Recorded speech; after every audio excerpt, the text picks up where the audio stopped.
आपने अपने जीवन में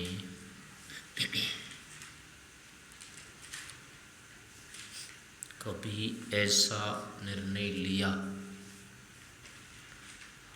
जिसमें आपको लगा कि कुछ विशेष हानि से बच गया या फिर विशेष लाभ इससे मिल गया?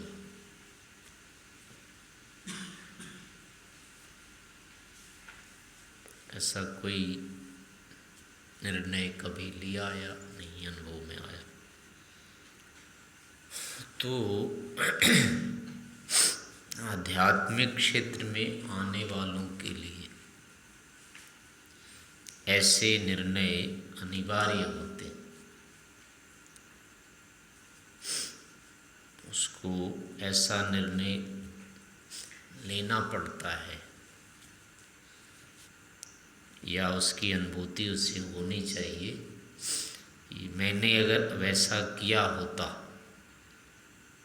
तो आज बहुत बड़ी हानि हो गई होती, बहुत बड़े लाभ से वंचित हो गया होता है। अच्छा किया वो नहीं किया,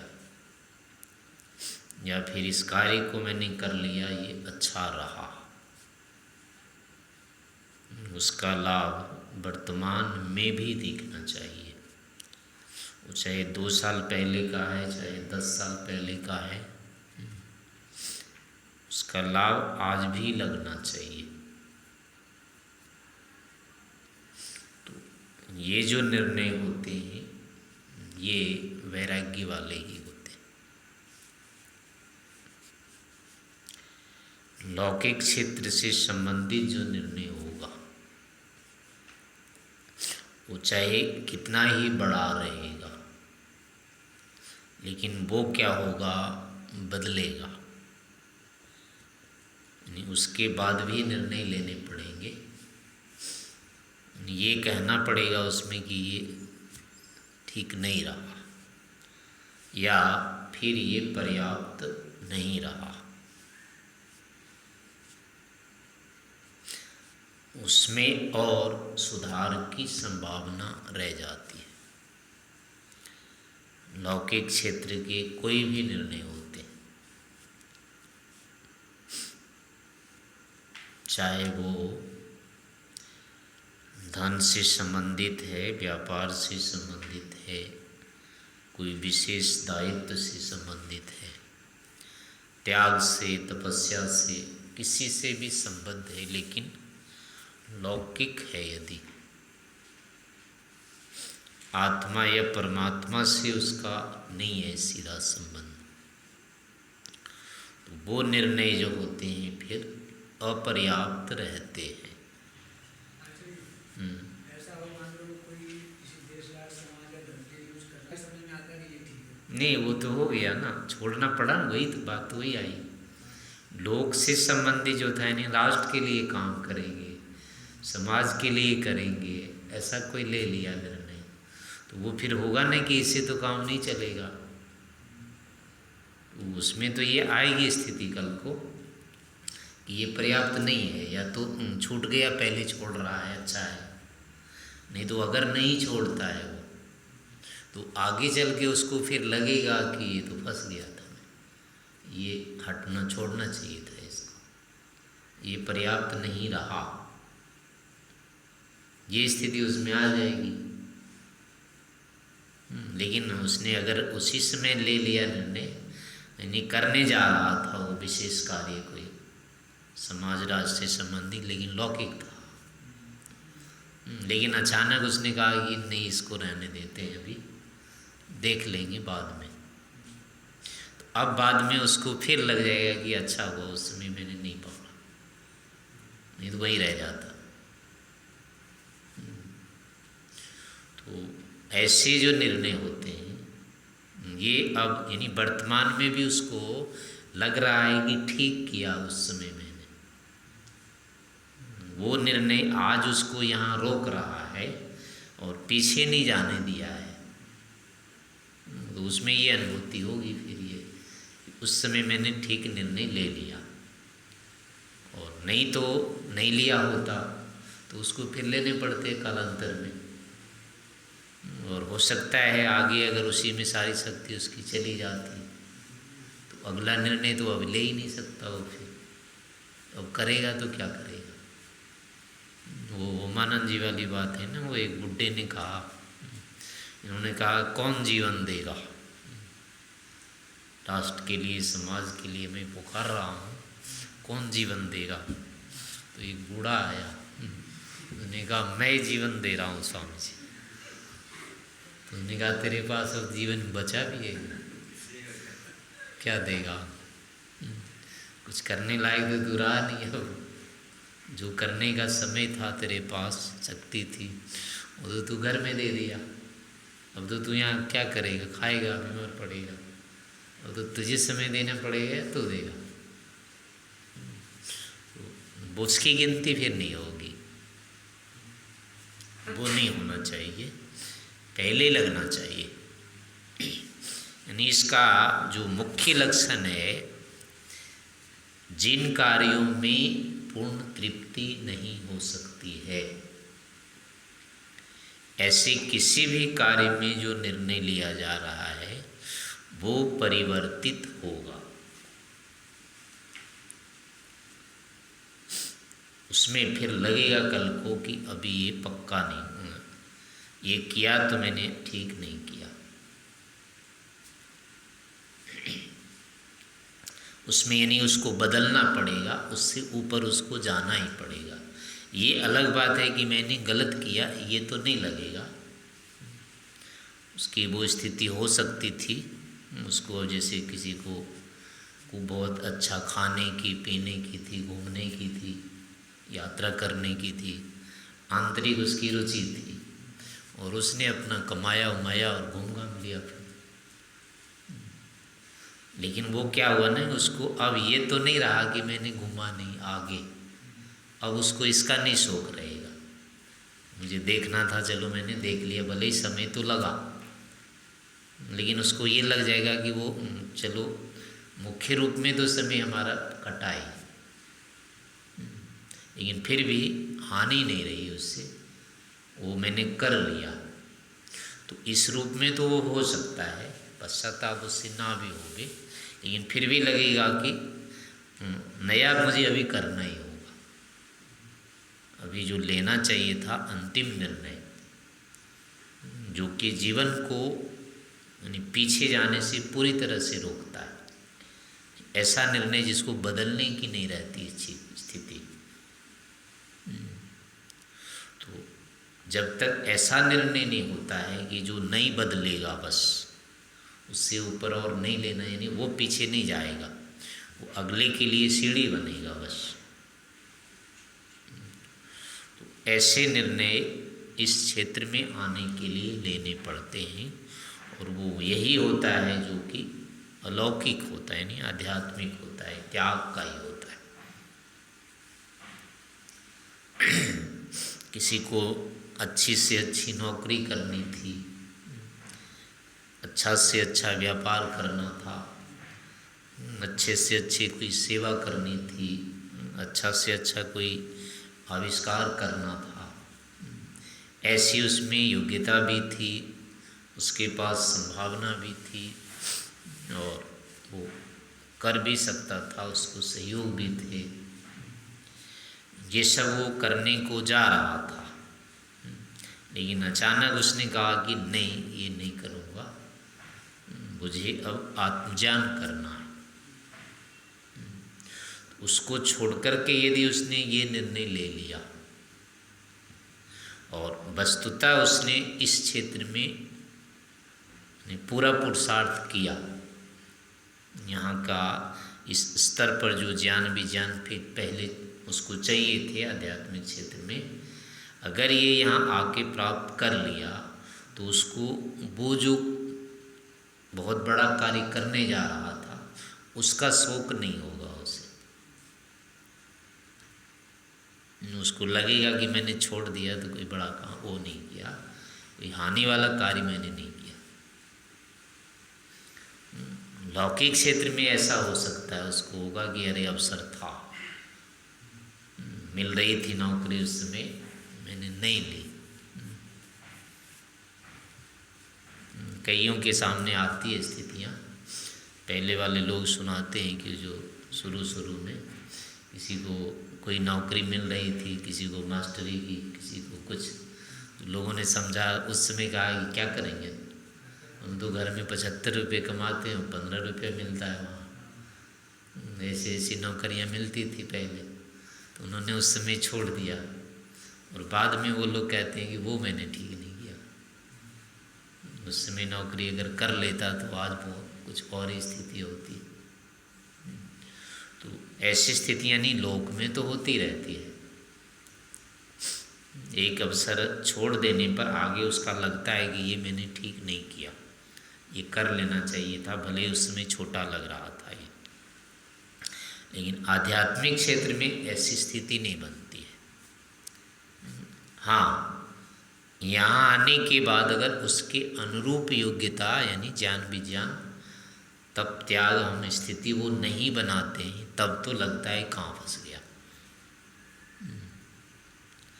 उसमें भी ये लगता है कि मैंने कोई हानि कर ली है, ऐसा तो नहीं है, लेकिन मैं इसको नहीं कर पाऊँगा,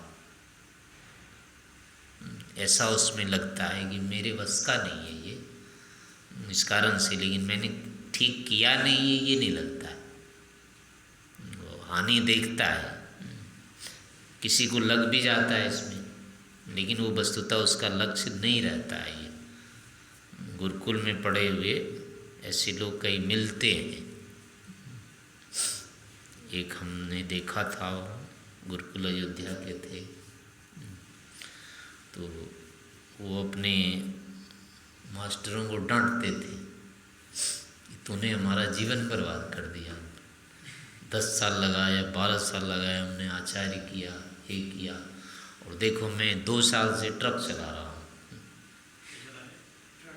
ट्रक चला रहा हूँ मैं 2 साल से। अब ये मेरे लिए तो अच्छा रहा, मैं 10-12 साल मैंने बर्बाद कर दिए। अगर मैंने 12 साल तक ट्रक चला लिए होते तो कितना अधिक हो जाता मेरे पास। मैंने यहाँ 12 साल व्यर्थ किए, और वो आचार्य था। हाँ, आचार्य होने के बाद वो कह रहा था कि मेरा 2 साल का ये ट्रक चलाने का जो अनुभव है, इस 12 साल से बहुत अधिक है। यहाँ मैंने 12 साल बर्बाद कर दिए। तो वस्तुतः वो तो बेसमझ ही है।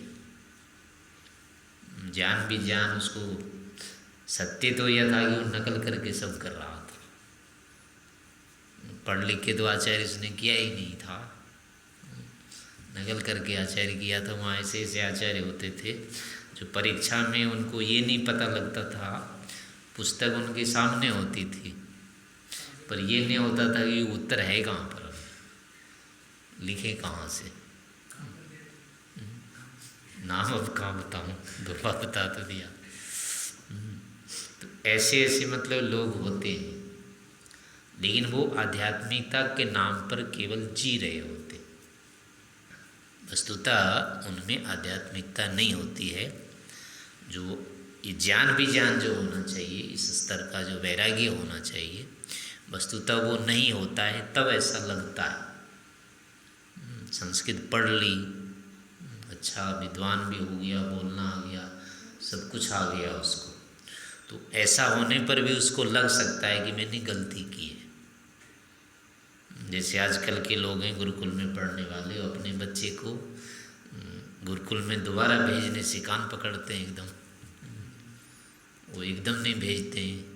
वो स्वयं तो वहीं पढ़ करके इतने बड़े हुए हैं, हजारों रुपए वो कमा रहे हैं, अपने आप को तो मानते हैं सौभाग्य, मैंने वहाँ पढ़ा, पढ़ करके मेरी बन गई स्थिति। लेकिन अपने बच्चों के लिए फिर वो नहीं मानते कि ये अच्छी चीज़ है। और ये हो सकता है उनका बेटा उतना भी नहीं कर पाएगा जितना इन्होंने कर लिया यहाँ पढ़ कर के, गुरुकुल में पढ़ के, वो इतना भी नहीं करेगा।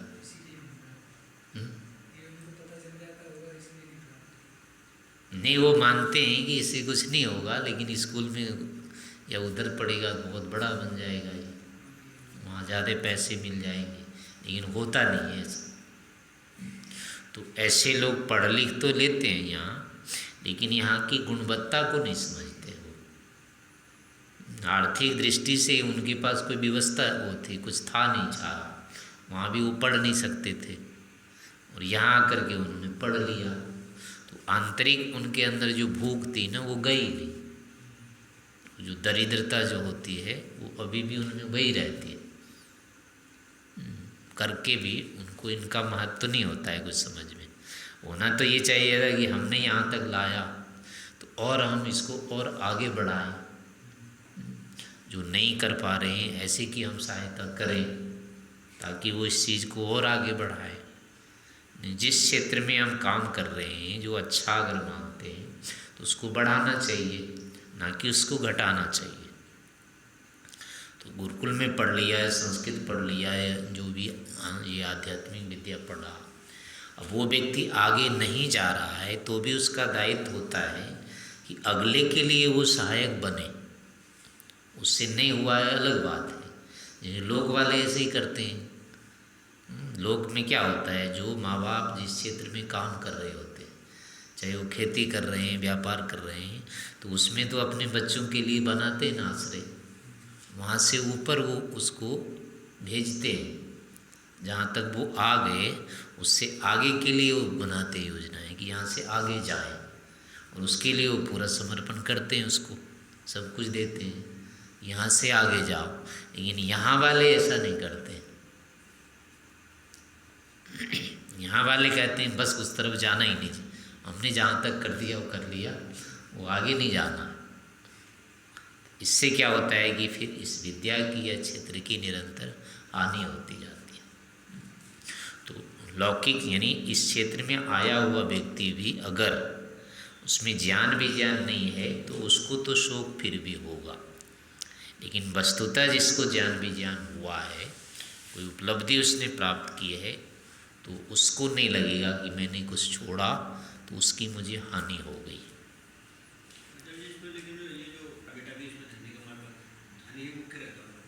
हाँ, वही कहा ना, उनका उद्देश्य विद्या नहीं रहता है, धन ही होता है, वही गरीबी उनमें रहती है।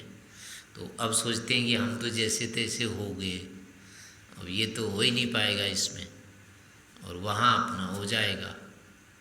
तो यही है ना उनकी कृतज्ञता है। उनको चाहिए था कि अगर मैं यहाँ हो गया तो मैं अपने से आगे बढ़ाऊँ, कम से कम एक तो बढ़े। जितनी रक्षा हमसे हो गई थोड़ी और हो जाएगी, तो उनके लिए उनको योगदान करना चाहिए था, ना कि वो पूरा समाप्त करने के लिए वहाँ से ले लिया और दूसरे क्षेत्र में लगा रहे हैं। वो दूसरे क्षेत्र को बढ़ा रहे हैं ना, दूसरी विद्या को या अन्य वातावरण को बढ़ा लिए, जबकि उन्होंने लाभ लिया है यहाँ का, तो यहाँ का लाभ तो उन्होंने कुछ दिया नहीं, आगे किया नहीं, वो कृतज्ञता हो जाएगी। तो वो एक चलो अलग विषय होती है। कहने का मतलब है कि आध्यात्मिक क्षेत्र में आने के बाद अगर यहाँ से संबंधित कोई भी निर्णय लिया हुआ है, किसी भी अवसर में, किसी भी काल में किसी ने भी लिया है, तो उसको शोक पश्चाताप नहीं होगा। उसको किसी भी काल में इस क्षेत्र में अगर प्रगति हुई है, कुछ उपलब्धि हुई है, तो उसको लगेगा कि मैंने अच्छा किया था। हानि का नहीं होता है। आध्यात्मिक जितने भी संकल्प होते हैं, आध्यात्मिक जितनी भी योजनाएं होती है, आध्यात्मिक जितने भी निर्णय होते हैं, वो सारे के सारे क्या होते हैं, पूरक होते हैं, समय आगे बढ़ाने वाले होते हैं, आगे के लिए उसमें धैर्य उत्साह सब में रहता है। और इसके विपरीत जो लौकिक क्षेत्र वाले होते हैं वो कितने ही ऊंचे से ऊंचे रहेंगे, लेकिन उसकी परिणति अंत में अपर्याप्त रूप में रहेगी, शोक समन्वित वो रहेगा। उसमें दिखेगा कि ये तो पूरा नहीं हुआ, इससे तो अपना काम नहीं चला, अच्छा रहता वही मैं कर लेता। ये उसमें लौकिक क्षेत्रों में बना रहता है। लेकिन ये भी अनुभूति उसको होगी जिसने कुछ यहाँ पर किया देखा है। अन्यथा इस क्षेत्र को अगर कुछ जाना ही नहीं तो उसको तो कुछ लगेगा ही नहीं, फिर उसके लिए तो फिर लोक ही अच्छा रहता है। यद्यपि वो हाँ वो दुखी होता रहता है, वहाँ उसको लगता रहता है कि पूरा तो हुआ नहीं, पर्याप्त तो हुआ नहीं, ये उसको लगता रहता है, लेकिन ये नहीं हो पाया, इससे बढ़कर के और कुछ हो सकता था, ऐसा आकलन उसको नहीं होता है। वहाँ के स्थितियों में सभी में यही स्थिति होती है। कोई भी कितना ही कुछ कर लिया उसमें तृप्ति तो नहीं होनी है, उसको पूर्णता तो नहीं दिखनी है, होती नहीं है उससे, लेकिन उसको नहीं लग पाता है। और इसलिए नहीं लगता है कि उससे ऊपर की स्थिति उसने देखी नहीं है। पिछली स्थितियों से हम तुलना तभी कर पाते हैं जब हमने आगे की अवस्था को कुछ देख रखी है, अन्यथा संतुलना नहीं कर पाएंगे।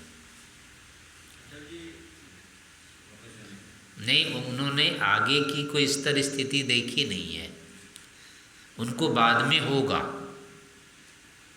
जब वो कमाने लायक नहीं रहेंगे, और जो आय जो उनका हो रहा है ना अब, वो कल को जाकर के उनका कम होगा, तो उस दिन उनको लगेगा मैं किस में लग गया। लेकिन वो कमाने के बाद वही अशांति आएगी ना, अंदर से तृप्ति कहाँ होगी, उनको तृप्ति तो होनी नहीं, चाहे जितना ही मान कमा लिया, धन कमा लिया, वो तो सब उनके हाथ से छूट जाएंगे वैसे भी। तो उस दिन उसको लगेगा नहीं मैं तो खाली ही रह गया। अगर वस्तुतः इसमें कुछ उसने पहले की थी उपलब्धि, तब तो उसको लगेगा कि मैं फालतू इसमें व्यर्थ में कर लिया, मैंने नहीं करना था मुझे ऐसा। लेकिन कोई उपलब्धि हुई नहीं थी, तब तो वो धोखा देता रहेगा वहाँ पर भी, वो अपने आप को भी देगा, दूसरे को भी धोखा देगा, उसको फिर नहीं होगी अनुभूति। इसलिए मैं कह रहा हूँ जब तक अगली उपलब्धियाँ कोई विशेष नहीं हो जाती हैं ना, तब पिछले के प्रति पश्चाताप नहीं होता है। लेकिन यहाँ कुछ कर लिया है तो लगेगा, तब लगता है कि हाँ मैंने अच्छा कुछ किया, ऊपर की स्थिति हमने प्राप्त की, ऐसा उसको लगता है। तो इस कारण से यहाँ होता है, एक तो ये देखते रहना चाहिए कि अपने निर्णय अपने जीवन में ऐसे आने चाहिए कि आध्यात्मिक क्षेत्र में हमको विशेष प्रगति करनी है, यानी विशेष कार्य करना है, हमको ऐसे संकल्प लेने चाहिए। और नहीं ले पा रहे हैं, नहीं हो पा रहा है, अभी प्रायः क्या होता है कि हमारी वो चित्त की स्थिति ऐसी नहीं बन पाती, हम इतना अधिक सोच ही नहीं पाते हैं, उस स्तर का हम पहले निर्णय ही नहीं ले पाते। कोई हमको विशेष तप त्याग करना है, हम ईश्वर को प्राप्त कर लेंगे, अब नए व्यक्ति को थोड़े ये होगा, नहीं हो पाएगा, उसको समझ में नहीं आएगा। ये हो सकता है किसी व्यक्ति को देख करके वो निर्णय ले ले कि मैं भी इसकी तरह से साधु बनूंगा, मैं इसकी तरह महात्मा बनूंगा, तो उसका बाहरी रूप देख करके तो हो सकता है उसको, लेकिन आंतरिक उपलब्धियों को लेकर के वो नहीं कर सकता ऐसा। वो तो अपने संस्कार यदि हैं तो भी तभी लेगा निर्णय, पीछे के संस्कार नहीं अभी हैं तो आगे के स्तर से संबंधित निर्णय नहीं, प्रतिज्ञा नहीं कर सकता व्यक्ति, ऐसा संकल्प नहीं ले सकता है। घर आदि छोड़ने की जो स्थितियाँ होती हैं ना कम ही आयु में, तो ये निर्णय वही व्यक्ति ले सकता है जो कम से कम पिछले जन्म में भी छोड़ रखा है।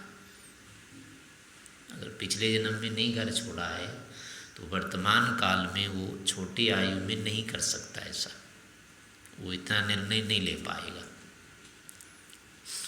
हाँ, बड़े होकर के वो ले सकता है, इस क्षेत्र में अब वो चल रहा है, प्रयास कर रहा है, अध्ययन किया है, सोचा है, समझा है, विचार किया है, तो अब नया निर्णय ले सकता है। जो कार्य हम पिछले जन्म में नहीं किए होते हैं उससे बढ़कर के कार्य हम वर्तमान जन्म में भी करते हैं, ऐसा नहीं है कि नहीं होता है। सारे अपने केवल पूर्व संस्कारों के आश्रय से ही केवल प्रगति होती है ऐसा नहीं होता है। वर्तमान के संस्कार से भी यानी वर्तमान के पुरुषार्थ से भी ऐसे निर्णय लिए जाते हैं। वर्तमान के पुरुषार्थ के आधार पर भी हम ऐसे नए निर्णय ले सकते हैं, ऐसी स्थिति बनती है। कारण है कि सब कुछ जो भी होता है वो ज्ञान विज्ञान का ही खेल है और कुछ नहीं है। जिस स्तर का हमको ज्ञान विज्ञान हो जाता है उसको हम व्यवहारिक रूप देने के लिए कृत संकल्प हो जाते हैं। जिसके पास जैसे साधन होंगे वो उसको उपयोग तो करना ही चाहेगा। ऐसे ही हमारी चित्त की स्थिति यदि ज्ञान विज्ञान पूर्ण बन जाती है तो हम उसको फिर वैसा ही करने का प्रयास करेंगे। तो ऐसे ही पढ़ने लिखने के बाद, विशेष विचार करने के बाद भी हम ऐसे आगे के निर्णय ले लेते हैं। पहले पढ़ने का हो गया, आगे अब होगा कि हम इसको अभ्यास भी करेंगे। अब उसके बाद पहले इतना तप त्याग में डर लगता था, लेकिन अब ये होगा कि अभ्यास करना है तो हम इतने तप त्याग भी कर सकते हैं। ऐसे ऐसी आगे की स्थितियाँ बन जाती हैं। तो इसी रूप में मतलब हर समय प्रयास करते रहना चाहिए। यहाँ पर देखते रहना चाहिए अपने जीवन को कि मैंने कहीं अभी तक जो प्रतिज्ञाएं ली हुई है वो आखिर किस स्तर वाली है, लोक से ही जुड़ी हुई है या अध्यात्म से जुड़ने वाली प्रतिज्ञाओं पर हम चल रहे हैं। इस क्षेत्र में आने के बाद हमारे पास ऐसी प्रतिज्ञा संकल्प हो जाने चाहिए जो सीधे सीधे हमको अध्यात्म से जोड़ करके रख सके, जो पीछे मुड़ने के लिए बाध्य नहीं करे, प्रेरित नहीं करे। ऐसी स्थिति मतलब नहीं आनी चाहिए कि आगे बढ़ने के लिए हमको लगना पड़ेगा अब क्या करूं। जीवन में ये संकल्प हमारे रहने चाहिए, और जब तक ये नहीं आ रहा है तो फिर ये होगा कि पीछे लौटने का खतरा रहेगा। इस स्तर के यदि व्रत संकल्प नहीं लिए हैं तो कभी भी पीछे जा सकते हैं। वो चाहे विवाह से संबंधित निर्णय होता है, करेंगे नहीं करेंगे, ये भी एक बहुत बड़ा निर्णय होता है। ये करना है कि नहीं करना है, जल्दी नहीं होता है इसका निर्णय। अभी कुछ विचारा नहीं, सोचा नहीं, ऐसे ही सब चलता रहता है। लेकिन अगर ये पक्का एक बार हो जाए तो ये बहुत बड़ा परिवर्तन करता है, जीवन को बदल करके ये रख देता है। ऐसे ही है कि अब समाधि लगानी है या ईश्वर को प्राप्त करना है, तो अब ये निर्णय यदि होता है तो ये भी बहुत बड़ा परिवर्तन करेगा। सारे संसार से लड़ने के लिए यानी संघर्ष करने के लिए इतनी क्षमता उत्पन्न हो जाती है। अगर कोई व्यक्ति ये संकल्प ले लेता है कि मुझे तो ईश्वर प्रत्यक्ष करना, तो अब उसको संसार पीछे जाने के लिए बाध्य नहीं करेगा। इसी कारण से दुर्घटना से या अन्य रोग के कारण से वो एक अलग बात है कि वो नहीं कर पाएगा। ऐसी स्थिति तो हो सकती है उसकी, लेकिन फिर उसको पीछे जाने के लिए ऐसे नहीं होंगे कि छोड़ो अब नहीं करते हैं, पिछला ही कर लेते हैं, ये स्थितियाँ नहीं आएगी उसमें। तो यहाँ पर क्या होते हैं, बड़े से बड़े मतलब संकल्प भी लेते रहने चाहिए। विचार योजनाएं अपनी बदलती रहनी चाहिए, उसका परीक्षण करते रहना चाहिए। हर समय अपनी आंतरिक स्थिति को देखते रहना चाहिए कि वर्तमान में मैं जो खड़ा हूँ वो हमारा संकल्प अभी किस स्तर का है, कितने स्तर के तप त्याग का मैंने कर लिया है संपर्क, कितने स्तर पर मैंने परित्याग किया हुआ है मानसिक रूप में, और मुझे कितना और आगे अभी करना है। तो ऐसे यहाँ पर विचार करते रहना चाहिए। वो अध्ययन के वो सब यानी कि मानसिक जो योजनाएं होती है, मानसिक हमारे जो संकल्प होते हैं, ये फिर पढ़ने लिखने, दिनचर्या करने या अन्य साधनों के संग्रह आदि में सभी में फिर निमित्त बनने लगते हैं, उसमें बाधक या साधक ये होने लगते हैं। अगर इतने ऊंचे स्तर के संकल्प नहीं हैं तो अब उठना बैठना लेना देना पढ़ना लिखना सब में उसका रहेगा, शैथिल्य बना रहेगा उसमें, अगर इतने ऊंचे संकल्प नहीं है तो। लेकिन संकल्प यदि बन जाता है तो उन सब में परिवर्तन कर देगा, उसमें इतने आलस नहीं रहेंगे, उतने प्रमाद नहीं रहेंगे, उतने उसकी उपेक्षा पढ़ने लिखने की साधना की जो भी है उपासना की या ज्ञान विज्ञान को प्राप्त करने की जो शिथिलता होती है प्रमाद, वो उतने प्रमाद बिल्कुल नहीं रहेंगे। ये सारे जो होते हैं हमारे प्रमाद वो वस्तुतः संकल्प की न्यूनता से ही होते हैं। तो इस कारण से निरंतर अपने चित्त को भी देखते रहना चाहिए और विशेष करके ये देखना चाहिए वर्तमान में मैं जो खड़ा हूँ, जिस अवस्था में हूँ, इसके पीछे हमारा अभी किस स्तर का संकल्प काम कर रहा है, मैंने कितना पीछे का परित्याग कर दिया है, कितने पर मैं दृढ़ हो गया हूँ। इन चीज़ों को देखते रहना चाहिए और उससे आगे के लिए, अगली योग्यताओं के लिए संकल्प बनाते रहना चाहिए।